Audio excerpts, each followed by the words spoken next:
তো hello' viewers, আপোনালোক কেনে আছে? মই আশা কৰিছোঁ আপোনালোক ভালে আছে। আপোনালোকক আৰু এটা নতুন ভিডিঅ'লৈ স্বাগতম জনাইছোঁ। যদি আপোনালোকে প্ৰধানমন্ত্ৰী আৱাস যোজনা চৰকাৰী ঘৰ পোৱা নাই, তো অভিযোগ কেনেকৈ দাখিল কৰিব, অনলাইন প্ৰচেছ ষ্টেপ বাই ষ্টেপ মই দেখুৱাই দিম। এইটো ভিডিঅ' চালে আপোনালোকে নিজে কৰিব পাৰিব। তো বলক ভিডিঅ'টো ষ্টাৰ্ট কৰোঁ। প্ৰথমতে গুগল বা ক্ৰম অ'পেন কৰি চাৰ্চ কৰিব pgportal.gov.in। এইটোৰ লিংক ভিডিঅ'ৰ ডিছক্ৰিপশ্যনত দি থ'ম, তাৰে পৰা ক্লিক কৰিলেও ডাইৰেক্ট এইটো পেজত আহি যাব। প্ৰথমে ৰেজিষ্ট্ৰেশ্যন কৰিব লাগিব, সেইকাৰণে স্ক্ৰল ডাউন কৰি তলফালে যাম। ৰেজিষ্ট্ৰেশ্যন আৰু লগইনত ক্লিক কৰিম। ইউজাৰ লগইন, যিহেতু আমি প্ৰথমবাৰ আহিছোঁ সেইকাৰণে প্ৰথমতে ৰেজিষ্ট্ৰেশ্যন কৰিব লাগিব। CSC ডিজিটেল সেৱা, ইয়াৰ পৰাও অনলাইন কৰিব পাৰিম। প্ৰথমতে আমাৰ ৰেজিষ্ট্ৰেশ্যন কৰিব লাগিব, সেইকাৰণে click here go to sign আপত ক্লিক কৰিম। ৰেজিষ্ট্ৰেশ্যন ফৰ্মখন খোল খালে ইয়াত নাম, জেণ্ডাৰ, এড্ৰেছটো গোটেই দিব, সাব লোকেলিটি, কাণ্ট্ৰিটো দিয়ে থাকিব, ষ্টেটটো দিব, ডিষ্ট্ৰিক্ট দিব, আপোনাৰ পোষ্ট অফিচৰ পিনক'ড নাম্বাৰ, মোবাইল নাম্বাৰ আৰু ইমেইল ID ভেলিড থকা দিব। এইটো OTP আহিব আৰু ইমেইলটোত দিব ইউজাৰ ID আৰু পাছৱাৰ্ড বনোৱাৰ কাৰণে। চিকিউৰিটি কোডটো বুজি নাপালে চেঞ্জ কৰি ল'ব। চিকিউৰিটি কোডটো কেপচাৰ কৰি ছাবমিটত ক্লিক কৰি দিলে ৰেজিষ্ট্ৰেশ্যন হৈ যাব। অলপ ৱেইট কৰিব, ৰেজিষ্ট্ৰেশ্যন হৈ গ'ল। এতিয়া ইমেইলত এটা লিংক দিছে, তাত যাম। ইমেইল ID আহি গৈছে PG পৰ্টেলৰ পৰা ইউজাৰ ৰেজিষ্ট্ৰেশ্যন, ইয়াত ক্লিক কৰিম। এতিয়া লিংকত ক্লিক কৰিম। নেটটো অলপ শ্ল' আছে, সেইকাৰণে লাহে লাহে কাম কৰি আছে।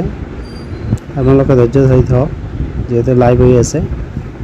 আহি গ'ল, ইয়াতে নাম আছে, মোবাইল নাম্বাৰ আছে। ইয়াৰ পিছত গেট OTPত ক্লিক কৰিম। OTP send, register mobile number successful.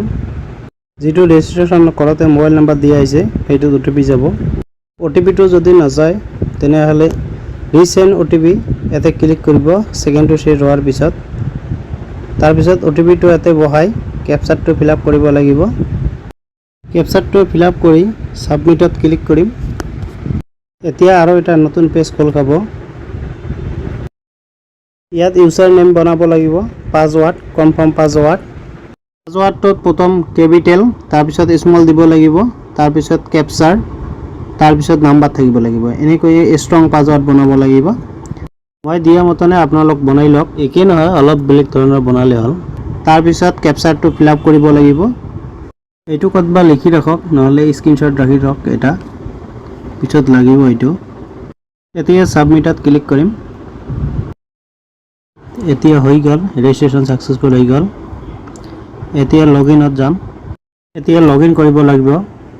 User নাম যিটো বনোৱা হৈছে এইটো ইয়াতে বহাব, তাৰপিছত পাছৱাৰ্ড, তাৰপিছত চিকিউৰিটি কোড কেপচাৰটো বহাই লগইনত ক্লিক কৰিম। লগইন হৈ গ'ল। এইটো ডেছবৰ্ড। ক্ল'জ পাব্লিছ গ্ৰিভেন্সত ক্লিক কৰিব। আই এগ্ৰীত ক্লিক লগাই ছাবমিটত ক্লিক কৰিব। এতিয়া এখন নতুন পেজ খোল খাব। স্ক্ৰল ডাউন কৰি তলফালে যাব আৰু মোৰ মিনিষ্ট্ৰী ক্লিক কৰিব। ইয়াত চাৰ্চ কৰিব ৰুৰেল ডেভেলপমেণ্টত ক্লিক কৰিব। Select category, Pradhanmantri Awas Yojana Gramin select কৰিব। Next level category, request for new হাউচত ক্লিক কৰিব আৰু নেক্সট লেভেল কেটেগৰীত চিলেক্ট কৰিব। এইটোৰ লাষ্টত যাব PWL আননন, এইটোত চিলেক্ট কৰি ৰাখিব। ৰিমাৰ্কত লিখিব লাগিব এপ্লিকেশ্যনৰ পিছত আপোনাৰ ফুল এড্ৰেছটো, name, care of, village, post office, PS, district, circle, pin number গোটেইখিনি লিখি দিব।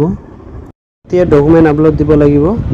ব্ৰাউজাৰত ক্লিক কৰিম, ফাইলত চুজ কৰিম, যিটো PDF বনোৱা আছে এইটোত অ'পেন কৰি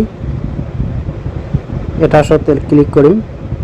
ডকুমেণ্ট আপলোড হৈ আছে। যদি আপুনি চাব বিচাৰে প্ৰিভিউত ক্লিক কৰি চাব পাৰে। এতিয়া নেক্সটত ক্লিক কৰিম। এতিয়া গোটেইবিলাক ডিটেইলছসমূহ আছে, আপোনালোকে ভালকৈ আৰু একবাৰ চাব। তাৰপিছত কেপচাৰটো ফিল আপ কৰি ছাবমিটত ক্লিক কৰি দিব। ছাইটটো অলপ শ্ল' হৈছে, লোডিং হৈ আছে, অলপ অপেক্ষা কৰিব। হৈ গ'ল ছাবমিট। এতিয়া ৰেজিষ্ট্ৰেশ্যন কমপ্লিট হ'ল। ৰেজিষ্ট্ৰেশ্যনটো ক'ৰবাত লিখি ৰাখিব, নহ'লে স্ক্ৰীনশ্বট মাৰি থ'ব। যদি ভিডিঅ'টো চাই ভাল লাগিছে লাইক কৰিব, বন্ধু বৰ্গৰ লগত শ্বেয়াৰ কৰিব যাতে সকলোৱে গম পায়। আৰু চেনেলটোক ছাবস্ক্ৰাইব কৰি কাষত থকা বেল আইকনটো দবাই ৰাখিব যাতে এনেকুৱা ধৰণৰ ভিডিঅ' দিয়াৰ লগে লগে আপোনালোকে পায়। তো আজিৰ ভিডিঅ' এইখিনি আছিল।